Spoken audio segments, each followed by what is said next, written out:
एक बात बोलूं, हम अपनी डेली लाइफ में रोज कुछ ऐसी चीजें करते हैं या लोगों के साथ फेस करते हैं, पर हमें खुद पता नहीं होता कि उसके पीछे एक बहुत बड़ी साइकोलॉजी चल रही है।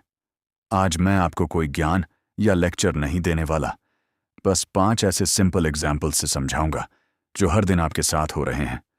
और अगर आप इन 5 चीजों को समझ गए ना, तो आप लोगों को एक अलग लेवल पे रीड कर पाओगे। चलो, बिल्कुल आसान भाषा में समझते हैं। पहली चीज, इंस्टेंट रिप्लाईज। आपने कभी नोटिस किया है, अगर आप किसी के मैसेज का हर वक्त तुरंत, मतलब 1 सेकंड में रिप्लाई करते हो ना, सामने वाला धीरे धीरे आपको थोड़ा लाइटली लेने लगता है।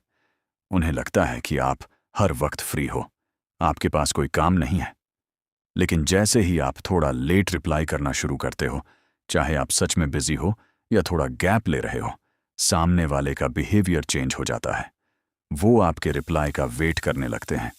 ये सुनने में थोड़ा वियर्ड लगता है, थोड़ा टॉक्सिक भी लगता है, बट ह्यूमन साइकोलॉजी ऐसी ही काम करती है।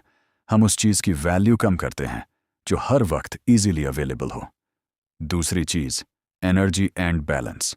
मानो कि आप किसी से बात कर रहे हो, सामने वाला एकदम काम है, नॉर्मल टोन में बात कर रहा है, और आप वहां ओवर एक्साइटेड हो रहे हो, बहुत ज्यादा बोल रहे हो, तो कन्वर्सेशन का बैलेंस बिगड़ जाता है।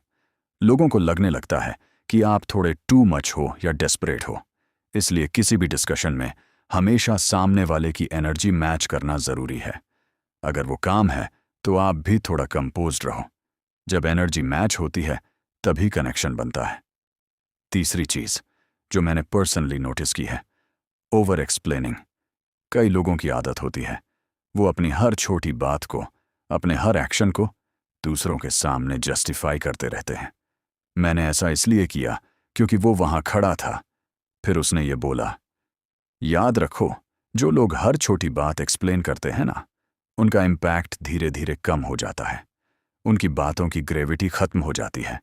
इसके अपोजिट, जो लोग कम बोलते हैं, क्रिस्प बोलते हैं और बात खत्म कर देते हैं, उनकी पर्सनैलिटी ज्यादा पावरफुल और मिस्टीरियस लगती है।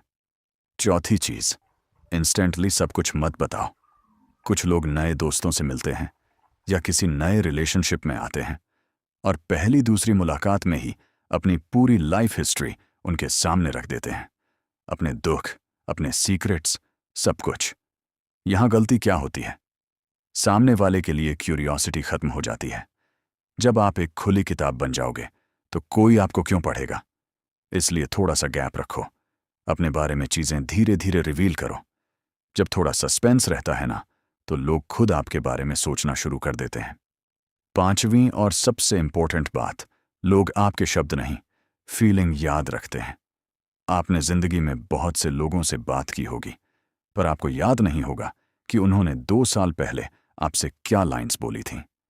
लेकिन आपको यह हमेशा याद रहेगा कि उस इंसान के साथ बैठकर आपको फील कैसा हुआ था। क्या आपको रिस्पेक्ट फील हुई थी? क्या आपको सेफ फील हुआ था? या आपको इनसिक्योर फील हुआ था? इसलिए आप क्या बोल रहे हो उससे कहीं ज्यादा जरूरी है कि आप सामने वाले को कैसा फील करवा रहे हो। कुछ लोग बिना ज्यादा बोले भी इसी वजह से हमेशा के लिए याद रह जाते हैं। ऑनेस्टली बोलूं तो ये सब कोई चालाकी या ट्रिक्स नहीं है। ये बस सिंपल ह्यूमन बिहेवियर है जिसे हम अक्सर डेली लाइफ में इग्नोर कर देते हैं। पर अगर आप इन चीज़ों को ऑब्जर्व करना शुरू कर दोगे तो आप लोगों को बेहतर तरीके से समझ पाओगे और उनसे कनेक्ट कर पाओगे। अगर आपको यह बातें सही लगीं और आप चाहते हो कि मैं ऐसी रियल सिचुएशंस पे और बात करूं, तो नीचे कमेंट में लिख देना। रियल टॉक वीडियो अच्छा लगा तो दोस्तों के साथ शेयर ज़रूरी करना। मिलते हैं अगले वीडियो में।